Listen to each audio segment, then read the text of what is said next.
Não, não, não, não, não é pra estourar não. Vem aqui dizer o que tá acontecendo aqui na câmara aqui. Ô Guga. Oi, fala aqui o que tá acontecendo aí. Minha festa. Festa? Aniversário? Parabéns!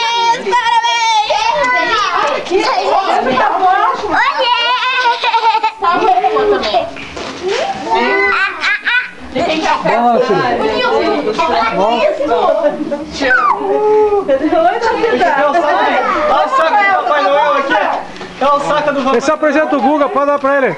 Dá um presente pra ele. Ô Gustavo. Ô Gustavo, eu não tinha dinheiro, Gustavo, só comprei bexiga pra você. Dá pra ele aí. Ali, ó. Dá pra ele, Leandro. Ali, ó. Ei. Ô Camille, dá um oi pro vô, Camille. Nossa, bem gostoso. Essa aquela. Ô Maria. Ô Boiolão. Você vai jogar Uno, não? Ô Raíza, traga o presente da Camille. Só tinha bexiga, filho. Abra aí. Olha que gordo que tá o Rafael. Tá gordo? Não tinha dinheiro, só tinha bexiga pra comprar pra você. Fazer o quê? Vai jogando bexiga aí. Serve bexiga? Serve bexiga? Bota as bexigas? Cara de desilusão dele. Serve as bexigas? Tudo bem, né, cara? Fazer o quê, né? O que você achou aí? Não tem nada aí, só tem bexiga.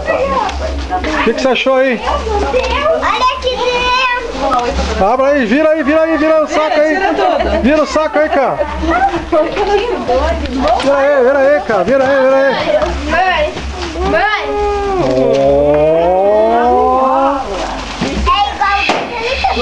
Quem, cara? E a Camille, o que você tem de bom aí? Vai lá. O que você tem de bom aí, Camille? Deixa eu ver.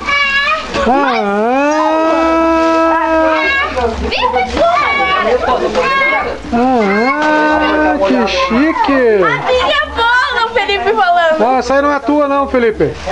Não. Essa é dele, essa é nova. Se ele come o doce, se ele come o pão, né? O que você ganhou aí, Camille? Felipe!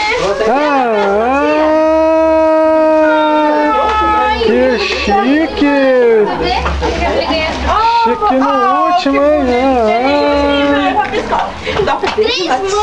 Duas mães?